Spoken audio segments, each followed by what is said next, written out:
2020 has been a real downer, to say the least. Turmoil everywhere, the virus, and movies getting pushed back. And now more than ever, with streaming services, people are starting to wonder if movie theaters will go extinct.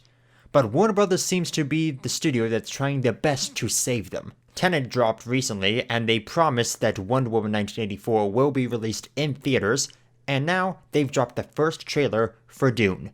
This ranks among one of my top 3 most anticipated movies of the year, and I'm really excited to see what they put together. So, without further ado, let's take a look.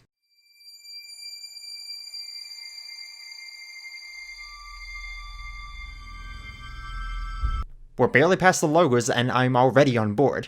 Also, doesn't the music kinda remind you of Blade Runner? The good old waking up from a dream sequence. Always a classic. Good old Denis. Or Dennis. I'm still unsure about how to pronounce his name. The test is simple.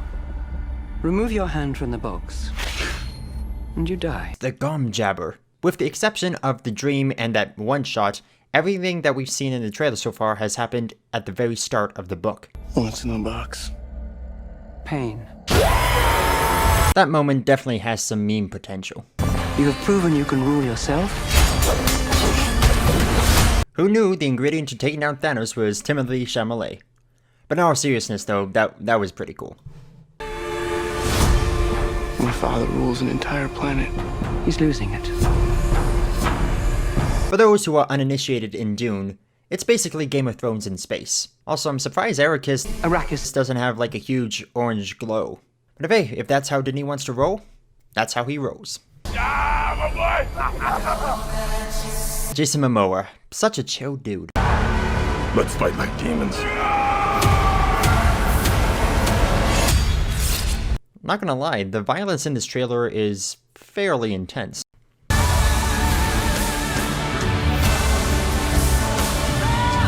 Pink Floyd, exactly what Frank Herbert would have wanted. The future. You all saw that bloody handprint, right? I mean, Denis Villeneuve doesn't tone anything down, but could this be R-rated? Wait a second.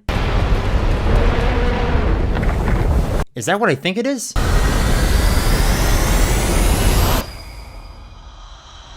We have a sandworm, people!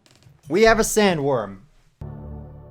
Only in theaters. That's what I'm talking about. Alright, so where do I begin? I don't know if it's going to be that action-packed. I mean, you look at the trailers for Sicario and Blade Runner 2049, in fact, just like all the trailers for Denis Villeneuve's movies, they always seem to have an emphasis on being these action-packed adventures when reality is they're more slow-burning dramas. Which isn't a bad thing, and I could be wrong. Maybe there's more action than what the trailer is letting on. But considering how celebrated Dune is for its themes and intellect, and considering the type of filmmaker that Villeneuve is, I wouldn't be surprised if there's some very heavy underlying themes in it. As described in the book, and as evident in the trailer, the house that Paul hails from is a matriarchy, and the lady who told him to put his hand in the box resents the fact that he's a boy. I think there's some potentially interesting ideas that could be explored here. Denis Villeneuve is not the guy who shoves a message in your face. But then again, it's Hollywood. They spell subtlety with big giant letters and have it displayed across the sky. But enough about that. I am excited for Dune, or what I'm sure is going to be part 1 of Dune, seeing as how he said it would be a 2-parter. Hopefully it sticks to that December release date, and I really enjoyed it. That's all my thoughts I have on this trailer. I'm always open to what other people think, so leave your comments down below, and that's all there is to it.